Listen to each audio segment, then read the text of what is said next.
के पेपर में समास भरने के लिए आता है, ऑब्जेक्टिव के क्वेश्चन में आता है, कभी खालिस्तान में पूछ ले, जोड़ी में पूछ ले, विकल्प में पूछ ले, आम नाम में पूछ ले, किसी में भी पूछ ले, ठीक है। तो आप पेपर में आसानी से इस ट्रिक के माध्यम से कैसा भी समास हो आप अच्छे सरल तरीके से उसको पेपर में भर सकते हैं। जैसे समास के टोटल 6 प्रकार होते हैं। पहला होता है तत्पुरुष, दूसरा द्विगु, तीसरा द्वंद्व, चौथा बहुब्रीहि, पांचवा कर्मधारय समास और पांचवा है अवयवी भाव समास। ठीक है, तो टोटल कितने समास है अपने पास? 6। पहला तत्पुरुष, दूसरा द्विगु, तीसरा द्वंद्व, चौथा बहुब्रीहि, पांचवा कर्मधारय और छठा हो गया अवयवी भाव समास। अब इन समासों को अपन पहचान करते हैं कि पेपर में अपन कैसे भर सकते हैं। आसान से आसान ट्रिक के माध्यम से हम आपको समझा रहे हैं। जैसे पहला पुरुष है तत्पुरुष समास। तो तत्पुरुष समास की सरल पहचान ये है कि जो हर समास में 2 पद रहते हैं, चाहे वो कोई सा समास हो। इन 6 समासों में से कोई सा भी समास हो, हर समास में आपको 2 पद मिलेंगे। तो तत्पुरुष समास में भी 2 पद रहेंगे, लेकिन तत्पुरुष समास की पहचान ये है कि 2 पदों के बीच में का लोप होगा। का, की या के का, इसका लोप रहेगा, यानी कि ये शब्द आपका छुपा रहेगा। तत्पुरुष समास में जैसे लिखा है राजपुत्र, क्या लिखा है? राजपुत्र। तो राजपुत्र में क्या छुपा रहेगा?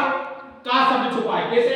राजा का पुत्र, देवपुत्र, देव का पुत्र, राजकुमार, राजा का कुमार, रसोईघर, रसोई का घर, यानी इसके बीच में का लोप है। लोप मतलब का छुपा है, अपन को दिख नहीं रहा है, आप प्रत्यक्ष रूप से वहां पर का छुपा हुआ है। तो जिस 2 पदों के बीच में का लोप हो तो वो समास हो गया तत्पुरुष समास। अब दूसरा समास आता है द्विगु समास। द्विगु समास की सबसे सरल पहचान ये है कि जो प्रथम पद होता है वो संख्या वाला होता है, संख्यावाचक, अर्थात वो पद गिनती की संख्या से स्टार्ट होता है, चाहे 1 2 3 4 5, यानी गिनती की संख्या से वो पद स्टार्ट होगा तो वो कौन सा समास हो गया? द्विगु समास। जैसे पंचवटी, पंचवटी में 5 आ रहा है, गिनती की संख्या 5।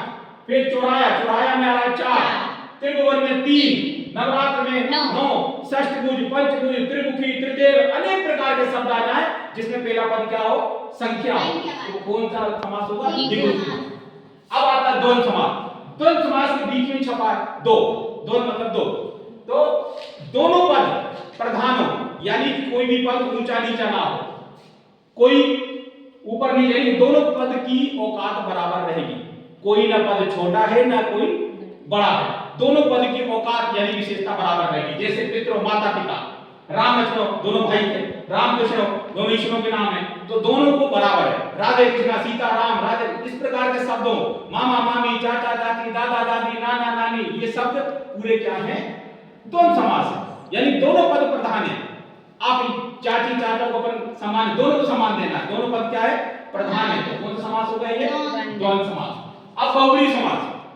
बहुब्रीहि समास की विशेष पहचान ये है कि ये समास जो है किसी अन्य व्यक्ति की पहचान, खुद की पहचान नहीं बताता शब्द, वो शब्द जो है वो अन्य की पहचान बताता। जैसे नीलकंठ, नीलकंठ किसकी पहचान बता रहा? शिव जी की। पीतांबर विष्णु भगवान की, चंद्रशेखर शिव जी की, दशानन रावण की। जैसे यहां दशानन लिखा है, इसमें 10 आ रहा है, और इसमें नवरात्र लिखा है, इसमें भी गिनती आ रही है, इसमें भी गिनती आ रही है, तो आप कंफ्यूजन हो जाओगे हम क्या करें। क्योंकि ये शब्द विशेषता बता रहा है, किसकी विशेषता बता रहा है? रावण की, क्योंकि दशानन रावण का नाम नहीं था, रावण की छाप थी, पहचान थी, क्योंकि उसके कितने सिर थे? 10 सिर थे, इसलिए उसका नाम क्या पड़ा? दशानन। तो ये किसकी पहचान बता रहा? रावण की, इसलिए दशानन बहुब्रीहि समास में आया, उधर नहीं आया। ठीक है, इसके बाद कर्मधारय समास।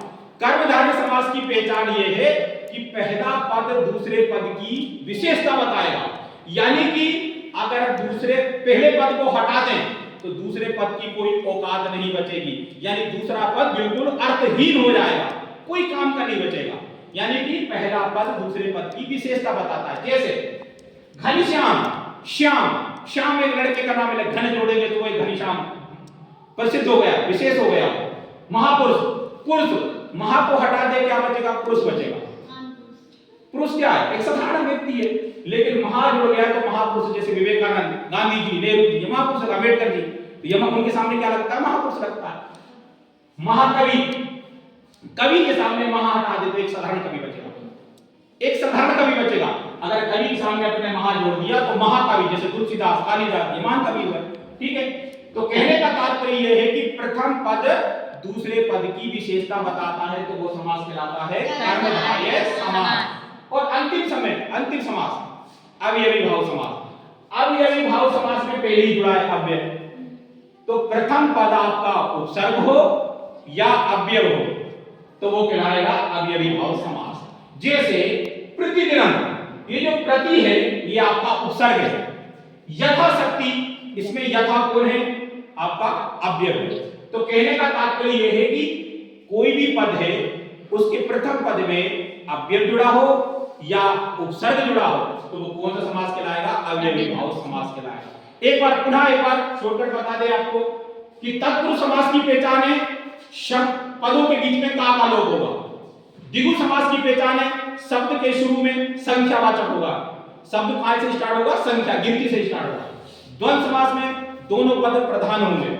बहुव्रीहि समास में किसी अन्य व्यक्ति की पहचान या भगवान का नाम दिया होगा। कर्मधारय समास में पहला पद दूसरे की विशेषता बताएगा। अवयवी भाव समास में पहला पद उपसर्ग और अव्यय रहेगा। तो ये आज हमने आपको समास की सरल रूप से ट्रिक समझा दी है, तो समझता है कि आप इसको घर पे रिवीजन करोगे और अच्छे से आप समझोगे।